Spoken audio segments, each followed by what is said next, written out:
ಎಲ್ಲರಿಗೂ ನಮಸ್ಕಾರ. ಪೃಥ್ವಿ ಭಕ್ತಿ ಚಾನಲ್ಗೆ ಸ್ವಾಗತ.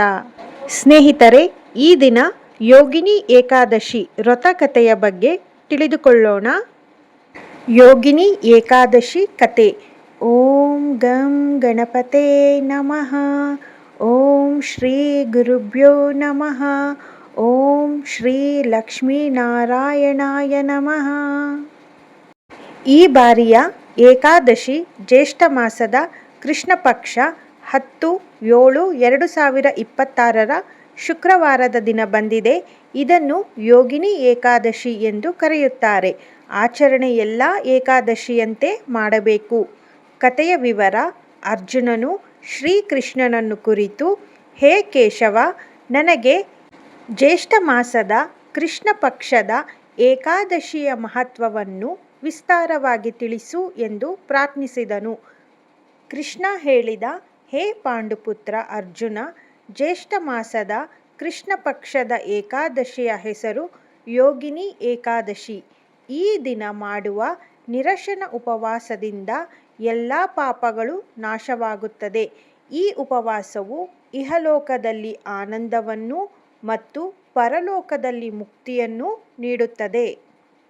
ಆದ್ದರಿಂದ ಈ ಏಕಾದಶಿ 3 ಲೋಕಗಳಲ್ಲಿಯೂ ಮಹತ್ವಪೂರ್ಣವಾಗಿದೆ. ಇದರ ವೃತ್ತಾಂತವು ಹೀಗಿದೆ. ಅಲಕಾಪುರಿ ಎಂಬ ನಗರವನ್ನು ಶಿವಭಕ್ತನಾದ ಯಕ್ಷರಾಜ ವೈಶ್ರವಣ ಕುಬೇರ ಆಳುತ್ತಿದ್ದನು.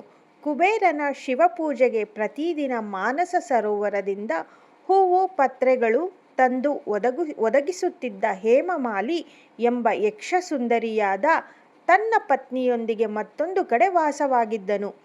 ಕುಬೇರನು ಶಿವಪೂಜೆಗೆ ಹೂವುಗಳನ್ನು ಒದಗಿಸುವುದು ಹೇಮಮಾಲಿಯ ಕಾಯಕವಾಗಿತ್ತು. ಒಂದು ದಿನ ಅವನು ಮಾನಸ ಸರೋವರದಿಂದ ಶಿವಪೂಜೆಗೆಂದು ಹೂವುಗಳನ್ನು ತಂದು ಕುಬೇರನಿಗೆ ಕೊಡಬೇಕಿತ್ತು. ಆದರೆ ಅಂದು ಹಾಗೆ ಮಾಡದೆ ಕಾಮಾತುರನಾಗಿ ತನ್ನ ಪತ್ನಿ ಜೊತೆ ದಾಂಪತ್ಯ ಸುಖದಲ್ಲಿ ಮುಳುಗಿದ. ಶಿವಪೂಜೆಗೆ ಮಾಡಲು ಸಿದ್ಧನಾಗಿದ್ದ ಕುಬೇರನು ಮಧ್ಯಾಹ್ನವಾದರೂ ಹೇಮಮಾಲಿ ತರುವ ಹೂಗಳಿಗಾಗಿ ಕಾಯುತ್ತಿದ್ದನು. ಮಧ್ಯಾಹ್ನವಾದರೂ ಹೂಗಳನ್ನು ತರದ ಕಾರಣ ಕುಬೇರನು ಕೋಪಗೊಂಡು ತನ್ನ ಸೇವಕರಿಗೆ ಹೇಮಮಾಲಿಯು ಬರದಿರಲು ಕಾರಣವೇನೆಂದು ತಿಳಿದು ಬರುವಂತೆ ಆಜ್ಞಾಪಿಸಿದನು. ಹೇಮಮಾಲಿಯು ಪತ್ನಿಯೊಂದಿಗೆ ರಮಿಸುತ್ತಿದ್ದ ವಿಚಾರವನ್ನು ಅರಿತ ಸೇವಕರು ಎಲ್ಲವನ್ನೂ ರಾಜ ಕುಬೇರನಿಗೆ ತಿಳಿಸಿದರು.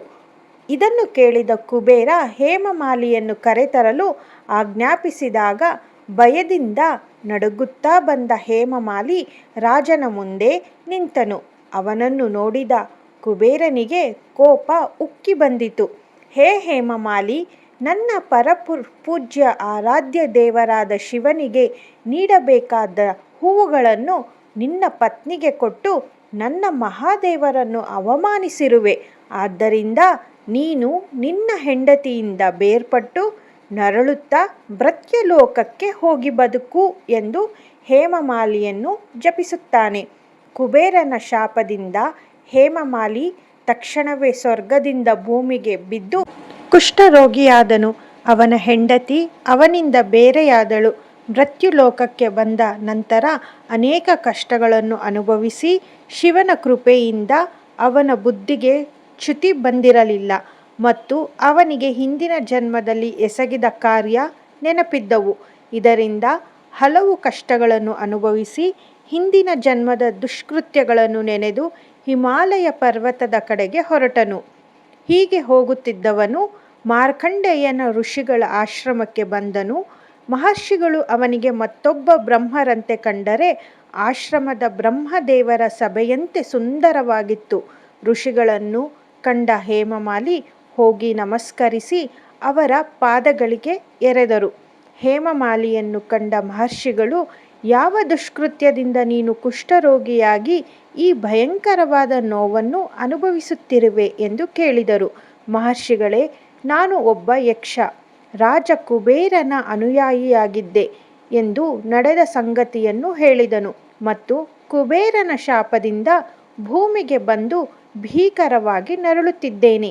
ದಯವಿಟ್ಟು ಈ ಕಷ್ಟ ಕಾರ್ಪಣ್ಯದಿಂದ ನನ್ನನ್ನು ಮುಕ್ತಿಗೊಳಿಸುವ ಹಾಗೆ ಮಾರ್ಗವನ್ನು ತಿಳಿಸಿ ಎಂದು ಮಾರ್ಕಂಡೇಯ ಮಹರ್ಷಿಗಳನ್ನು ಪ್ರಾರ್ಥಿಸಿದನು.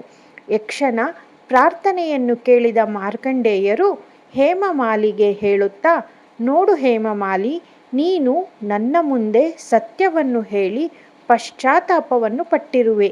ಆದ್ದರಿಂದ ನಾನು ನಿನ್ನ ಮೋಕ್ಷಕ್ಕಾಗಿ ಭಗವಂತನ ಬಳಿ ಪ್ರಾರ್ಥಿಸುತ್ತೇನೆ. ಜ್ಯೇಷ್ಠ ಮಾಸದ ಕೃಷ್ಣ ಪಕ್ಷದ ಯೋಗಿನಿ ಎಂಬ ಹೆಸರಿನ ಏಕಾದಶಿಯ ವ್ರತವನ್ನು ಆಚರಿಸಿದರೆ ನಿನ್ನ ಪಾಪಗಳೆಲ್ಲವೂ ಕಳೆದು ಹೋಗಿ ಮೊದಲಿನಂತಾಗುವುದೇ ಎಂದು ಹೇಳಿದ ಮಹರ್ಷಿಗಳ ಮಾತನ್ನು ಕೇಳಿ ಹೇಮಮಾಲಿಗೆ ತುಂಬ ಸಂತೋಷವಾಯಿತು.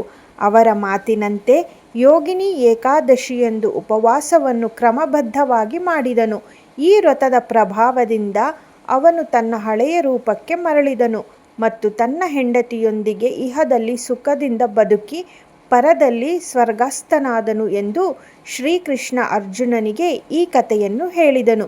ವ್ರತದ ವಿಧಾನ: ಯೋಗಿನಿ ಏಕಾದಶಿಯ ದಿನ ನಿರಶನದಿಂದ ಇದ್ದು ಉಪವಾಸ ವ್ರತವನ್ನು ಆಚರಿಸಬೇಕು. ಈ ದಿನ ಲಕ್ಷ್ಮೀನಾರಾಯಣರನ್ನು ತುಳಸಿ ಇಂದ ಪೂಜಿಸಬೇಕು. ಏಕಾದಶಿ ಹಿಂದಿನ ದಿನ ದಶಮಿಯಂದು ಬೆಳಗ್ಗೆ ನಿತ್ಯ ಕರ್ಮಗಳನ್ನು ಮುಗಿಸಿ ಸ್ನಾನವನ್ನು ಮಾಡಿ ಭಗವಂತನ ಮುಂದೆ ಕೈಜೋಡಿಸಿ ಆದ್ಯಸಿತ್ವಾ ನಿರಾಹಾರ ಶೋಭ್ಯೋಭೂತೆ ಪರಮೇಶ್ವರ ಭೋಕ್ಷಾಮಿ ಪುಂಡರೀಕಾಕ್ಷ ಅಸ್ಮಿನ್ ಯೋಗಿನಿ ಏಕಾದಶಿ ವ್ರತೆ ಎಂದು ಹೇಳಿಕೊಂಡು ಏಕಾದಶಿ ವ್ರತವನ್ನು ಮಾಡುವ ಸಂಕಲ್ಪವನ್ನು ಮಾಡಬೇಕು. ಏಕಾದಶಿ ವ್ರತದ ಫಲಗಳು ಈ ರೀತಿ ಇದೆ. ಸಾವಿರಾರು ಬ್ರಾಹ್ಮಣರಿಗೆ ಅನ್ನ ನೀಡಿದ ಪುಣ್ಯಕ್ಕೆ ಸಮನಾಗಿದೆ. ಯೋಗಿನಿ ಏಕಾದಶಿಯಂದು ನಿರಶನ ಉಪವಾಸ ಮಾಡುವುದರಿಂದ ಪಾಪಗಳೆಲ್ಲವೂ ನಾಶವಾಗಿ ಕೊನೆಗೆ ಮೋಕ್ಷ ಪ್ರಾಪ್ತಿಯಾಗುವುದಲ್ಲದೆ ಸ್ವರ್ಗ ಪ್ರಾಪ್ತಿಯಾಗುತ್ತದೆ. ಯೋಗಿನಿ ಏಕಾದಶಿ ಕುರಿತು ಶ್ರೀಕೃಷ್ಣನು ಅರ್ಜುನನಿಗೆ ಉಪದೇಶಿಸಿದರು ಎಂಬಲ್ಲಿಗೆ ಯೋಗಿನಿ ಏಕಾದಶಿ ಕಥೆ ಸಂಪನ್ನವಾಯಿತು. ಬೆಳಿಗ್ಗೆಯಿಂದ ಸಂಜೆಯವರೆಗೆ, ಸಂಜೆಯಿಂದ ಬೆಳಗ್ಗೆಯವರೆಗೆ ನಾನು ಮಾಡುವ ಪ್ರತಿಯೊಂದು ಕಾರ್ಯವೂ ಜಗನ್ನಾಥ ನಿನ್ನ ಪೂಜೆಯೇ ಆಗಿರಲಿ. ಓಂ ಶ್ರೀ ಲಕ್ಷ್ಮೀನಾರಾಯಣಾಯ ನಮಃ. ಸರ್ವೋ ಜನಂತು ಸುಖಿನೋ ಭವಂತು. ಸ್ನೇಹಿತರೆ, ಮುಂದಿನ ವಿಡಿಯೋದಲ್ಲಿ ಮತ್ತೆ ಸಿಗ್ತೀನಿ. ಧನ್ಯವಾದಗಳು.